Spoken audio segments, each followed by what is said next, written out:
வணக்கம், ரெமி கிச்சனுக்கு உங்களை வரவேற்கிறேன். இன்றைக்கி நம்ம ஒரு ஈஸியான முட்டை மசாலா பண்ண போகிறோம்.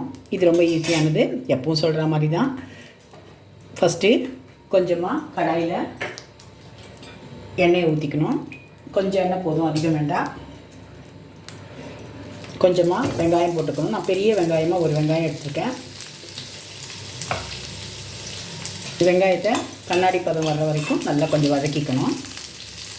வதக்கும்போது கொஞ்சம் உப்பு போட்டுக்கணும். உப்பு போட்டுட்டு வெங்காயம் நல்லா வதங்கட்டும். இப்படி வெங்காயம் கொஞ்சம் வதங்கின உடனே கொஞ்சம் மிளகு போட்டுப்போம். ஒரு ஸ்பூன் மிளகு போட்டுக்கிறேன். பாதி வெங்காயம் இதில் வதங்கிட்டு இது தக்காளியெலாம் போடும்போது இன்னும் கொஞ்சம் வதங்கிடும்.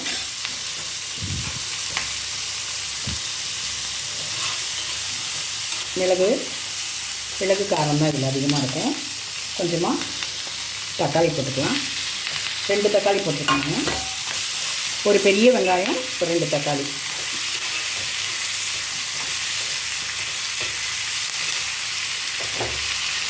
நல்லா வதங்கிட்டேன்.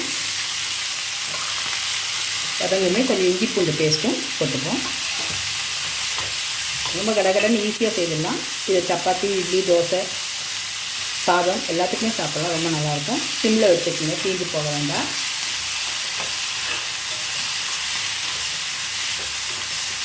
வதங்கிட்டோம். கொஞ்ச நேரம் வதங்கிட்டோம். வெங்காயம் பாருங்கள் கலர் மாதிரி வதங்கிடுச்சு. இப்போ நம்ம எடுத்துடணும். எடுத்துகிட்டு ஆற வச்சு மிக்சியில் அரைக்கணும். நம்ம எடுத்துருவோம். இதை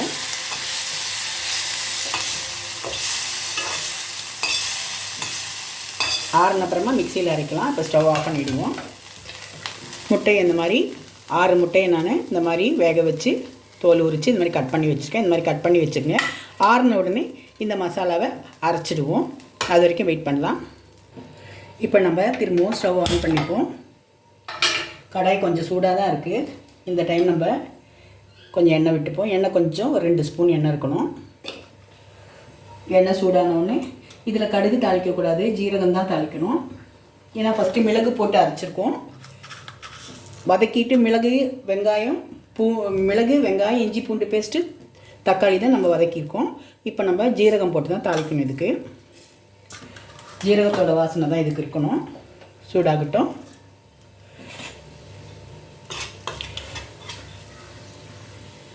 இப்போ ஜீரகம் பொரிஞ்சிடுச்சு. இப்போ நம்ம அரைச்சி வச்சுருக்க பேஸ்ட்டை போட்டுப்போம். ஸ்டவ்வை சிம்லே வச்சுக்கோங்க, கரிஞ்சிட போது. கரியாமல் பார்த்துக்கணும். கரிஞ்சால் டேஸ்ட்டு மாறிடும் இல்லையா, அதனால் தீஞ்சு போகாமல் பார்த்துக்கணும். இப்போ கொஞ்சம் நேரம் இதை வதக்கணும். நம்ம ஏற்கனவே வதக்கிட்டு அரைச்சது தான், இருந்தாலும் கொஞ்சம் நேரம் வதக்கணும். இப்போ அந்த கிரேவி பதம் நல்லா வரும். வதக்கணும். கொஞ்சம் மஞ்சள் பொடி போட்டுப்போம்.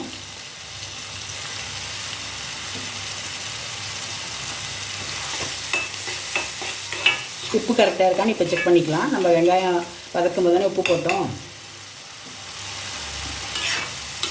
இப்போ கொஞ்சம் கம்மியாக இருக்குது. பொடி உப்பு கொஞ்சமாக போட்டுக்கிறேன். உப்பு எப்பவுமே கம்மியாக போடுங்க. கம்மியாக இருந்தால் கூட நம்ம அப்புறம் போட்டுக்கலாம். ஆனால் ஜாஸ்தியாக இருந்துச்சுன்னா கஷ்டம். இப்போ நல்லா வதங்கிடுச்சு.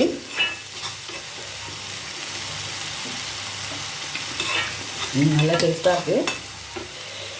இந்த முட்டையை ஒன்று ஒன்றா இதில் போட்டுப்போம். எப்போவுமே டிஃப்ரெண்ட்டாக செய்து கொடுத்தா எல்லாருக்கும் பிடிக்கும்.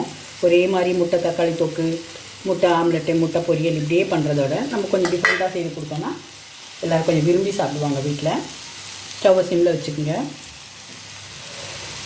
கொஞ்சம் நேரம் அதை அப்படியே முட்டை அதிலே இதாகட்டும். அப்புறமா மெதுவாக ஒன்று ஒன்றா திருப்பி போடுவோம். இப்படி ஒரு முட்டையாக இந்த மசாலாலாம் அப்படியே திருப்பி போடுவோம். ஏன்னா 2 பக்கம் மசாலா ஏறணும் இல்லையா, அதனால் உடையாமல் அப்படியே திருப்பி போடுவோம். நம்ம ஹோட்டல்லலாம் டிஃப்ரெண்ட்டாக சாப்பிடும்போது ரொம்ப டேஸ்ட்டாக இருக்குது, நல்லாயிருக்கு, அவங்க எப்படி செய்கிறாங்களோன்னு நினைக்கிறோம். இப்படி தான் ஒரு டெக்னிக் ஒன்று செய்தால் தான், மாற்றி செய்தாங்கன்னா இன்னும் டேஸ்ட்டாக வரும். சிக்கன் ஸ்டைல்லே கூட முட்டையை செய்தால் ரொம்ப நல்லாயிருக்கும். சிக்கன் கிரேவி செய்கிற மாதிரி முட்டையை செய்தீங்கன்னா ரொம்ப நல்லாயிருக்கும். இப்போது கொஞ்ச நேரம் சூடாகட்டும். அதுக்கு மேலே நம்ம கொத்தமல்லியை இப்படி தூவிப்போம். எப்போவுமே ஒரு டெக்கரேஷன் வேணும் இல்லையா, எல்லாத்துக்குமே ஒரு டெக்கரேஷன் இருந்தால் தான் அழகாக இருக்கும். கொத்தமல்லியோட வாசனை நல்லாயிருக்கும். கொஞ்சம் கருவேப்பிலையும் போட்டுப்போம். கருவேப்பிலை இல்லாத சமையலே இல்லை. நம்ம சவுத் இந்தியன் சமையலில் எல்லாமே கருவேப்பிலை கொத்தமல்லி இல்லாமல் நம்ம சமைக்கவே மாட்டோம்.